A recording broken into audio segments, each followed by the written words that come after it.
Fine. Let us start solving 27th problem here. In examination, it is required to get 36% of maximum marks to pass. The student got 113 marks and was declared failed by 85 marks. Find the maximum marks. Let us check out. The marks the student got is 113 and he failed by 85 marks, which is going to be 5 plus 3 is 8, correct? 8 plus 1 is 9, 198. So he is supposed to get 198 marks to pass the exam. To pass the exam.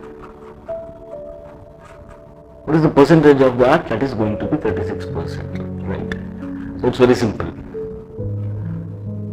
For 36%, it is 198. For 100%, it is how much? That is what we need to calculate. It is nothing but, right? So to get 36%, you should score 198. For 100%, how much marks? That is what? X. This one was and this one was, correct? Now 36x is equal to 198 into 100. So x is equal to 198 into 100, that divided by 36. Now simplify it.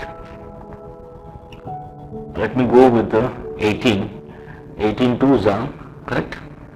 18 1s are, right? Then one remainder 18 1s are. This will become 11 into 100, that divided by 2. Now again simplify it. 2 1s are 2 50s. So this will become 11 into 50. 11 5s are 55. So 550 marks. The total marks are the maximum marks. Maximum marks is 550. This is what the answer.